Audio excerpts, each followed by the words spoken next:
The Chinese New Year is being celebrated today, starting the Year of the Rabbit, symbolizing longevity and peace.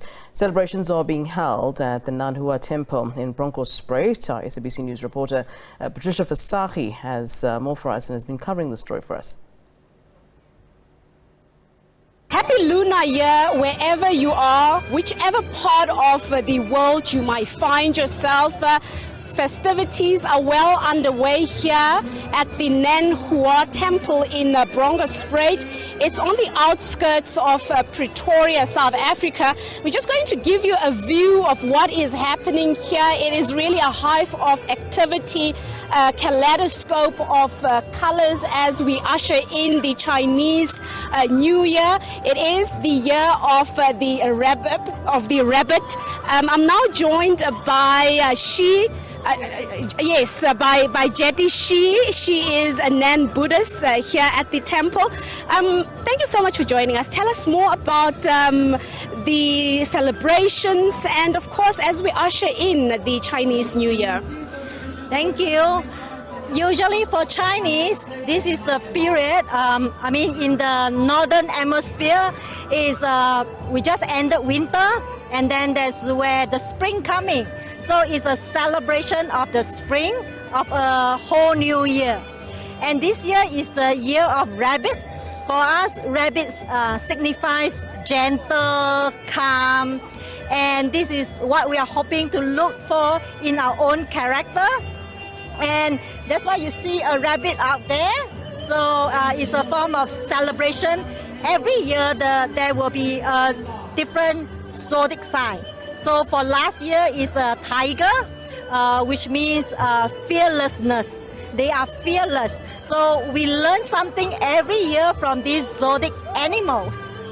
And why for Chinese is a special day is because this is a day whereby we celebrate spring coming in, and also discarding all those bad things away in the past, and we are hoping for a whole new year with new resolutions, and hopefully everybody will be peaceful, calm, and happiness.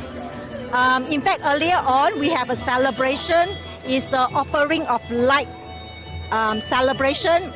This is an offering of light for peace, for the country, for our society, and for our families.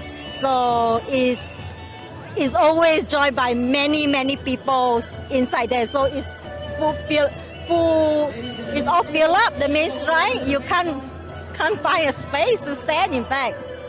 It's also the first celebration, massive celebration since 2020. Of course, then the globe found itself in the grip of the COVID-19 pandemic.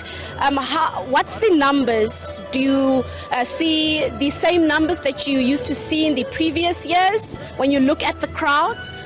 I think it's slightly lesser, frankly speaking, because some people don't know the actual date of our lunar Chinese New Year, but we hope that this year when we start to gather crowds, and by next year time we should be able to exceed what we have in 2020. But it's also a bittersweet moment for, I think, a lot of Chinese families. If we look at what is happening in China with, the reoccurrence of perhaps another COVID variant there. Some families are in mourning, even perhaps here in South Africa, their family members that are left, in China still. So it's a bittersweet moment. We're ushering in the new year, we're celebrating, but we're also sympathizing with those who may have lost their loved ones. Yes, that is the reason why the significance of the offering of the peace and light. Because when we're offering these lights, these candles, is not only for ourselves but also for the deceased. Hopefully they will move on to the heaven. And then for those who are still with us right now, we wish everybody healthy. Frankly speaking, everybody is waiting for today, because for the last 2 years, people have been asking when are we going to reopen, because Chinese New Year is a period whereby we reunion China is a very big country, just like South Africa. Sometimes, for example, in South Africa, you may be living in Johannesburg, but you work in Cape Town, and you come back maybe during Christmas, once a year to meet your family. The same thing goes with the Chinese, and that's the moment of reunion. And just imagine with COVID, with lockdown, with a lot of quarantine going on, we can't meet our loved one. That's why everybody coming here is like with a happy smile on their face.